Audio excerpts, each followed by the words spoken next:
Volkswagen is grappling with a major EV crisis that threatens to shutter the iconic carmaker for good. In a dramatic turn of events, VW CEO delivered a dire warning to the EV industry, proclaiming, "The roof is on fire," as a final alarm bell for the company. The automaker is reeling from a massive consumer backlash due to unmet EV promises, resulting in layoffs, the abandonment of over 350 cars in lots, and a significant market share loss to Tesla within a single year. This predicament is a catastrophe with ripple effects poised to shake the entire auto industry. In some regions, VW's car sales have plummeted so drastically that production has ground to a halt. Despite waning demand, the VW CEO continues to champion EV production, sparking questions about the company's direction. Thousands of VW vehicles now languish in desert graveyards, rusting away as the company struggles to stay afloat amidst fierce competition. Here's how it unfolded.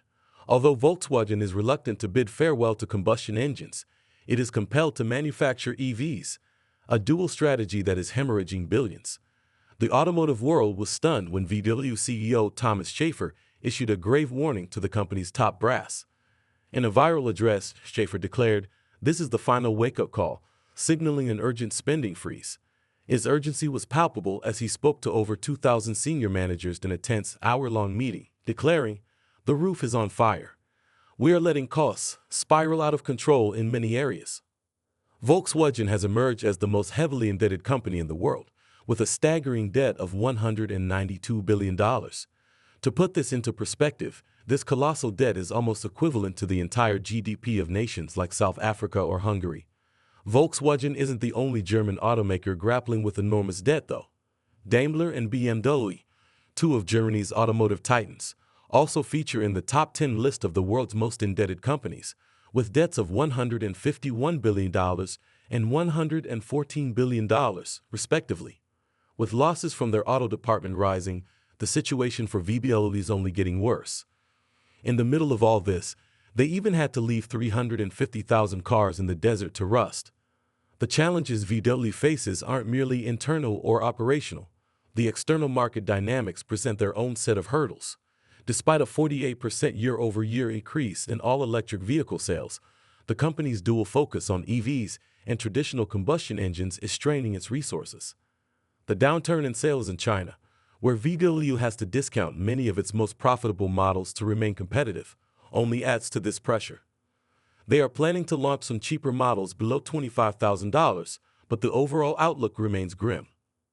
Over 300,000 diesel cars, a haunting reminder of the company's scandalous practices, are stored across 37 facilities in the U.S.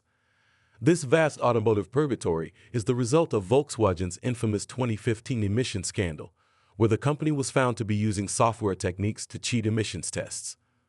The aftermath included a staggering $7.4 billion in buyback settlements and the mammoth task of storing these recalled vehicles. These diesel relics are scattered across various locations, including a desert near Victorville, California, a former football stadium in suburban Detroit, and an old paper mill in Minnesota. Further complicating matters, a ban from the EU on combustion engines has caused significant losses for VW. Moreover, the demand for EVs is now in trouble too. By 2030, the EU anticipates 30 million electric cars on European roads, but with this surge comes the inevitable question of battery disposal. The majority of electric vehicles use lithium-ion batteries, which are significantly different from traditional lead-acid batteries found in conventional cars. These EV batteries are not only larger and heavier, but also contain hazardous materials that can explode if mishandled. Shockingly, only about 5% of these batteries are currently recycled globally. Nissan is repurposing old batteries from its Leaf cars for internal logistics, while Volkswagen has opened its first recycling plant in Salzgitter, Germany. Renault, in collaboration with Veolia and Solvay, is also recycling all its electric car batteries. Bloomberg's recent report highlighted a significant decline in the demand for electric cars in Germany. This downturn is primarily attributed to the German government's decision to end EV subsidies for business customers, a segment that constitutes a large portion of the new car market in Germany. Volkswagen is facing a significant crisis in its electric vehicle (EV) sector that could potentially threaten the future of the company. The VW CEO has sounded a dire warning, stating the roof is on fire, signaling an urgent need for action. VW has been unable to deliver on its EV promises. In some regions, VW's poor sales performance has led to production halts. Despite the lack of demand, VW CEO continues to push for EV production. Thousands of VW cars have been abandoned in deserts, raising questions about the company's strategy and future amidst stiff competition. Here's a closer look at the crisis. The Volkswagen Group is forced to produce EVs, despite not wanting to abandon combustion engines. This dual focus is costing them billions in losses. The automotive industry was left in shock as Volkswagen CEO Thomas Schaefer issued a stark warning to the company's top executives, signaling a drastic spending freeze. He addressed over 2,000 senior managers, stating, "The roof is on fire." VW's dual focus on EVs and traditional combustion engines is straining its resources. The downturn in sales in China, where VW has to discount many of its most profitable models to remain competitive, adds to this pressure. They plan to launch cheaper models below $25,000, but the overall outlook remains grim. Over 300,000 diesel cars, remnants of VW's 2015 emission scandal, are stored across 37 facilities in the U.S. This scandal cost VW $7.4 billion in buyback settlements. The German government's decision to end EV subsidies for business customers triggered a 171% surge in EV sales in August as customers hurried to avail the subsidies. However, post-subsidy sales have plummeted, especially impacting VW, as 70% of their electric cars are bought by business customers.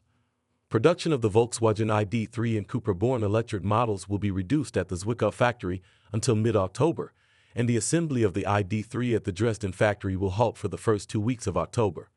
This production cut has significant ripple effects, including the release of 269 temporary workers and the uncertain fate of approximately 2,000 more temporary staff. VW canceled its plans for a new $2 billion factory in Wolfsburg, initially envisioned to rival Tesla's factory in Grünheide. Instead, VW will ramp up ID.3 production at the Zwickau factory and produce the new all-electric SUV at the Wolfsburg factory starting in 2026. The Wolfsburg factory will also continue producing the Volkswagen Golf and the next-generation Tiguan. In China, VW was overtaken by BYD as the top-selling car brand earlier this year.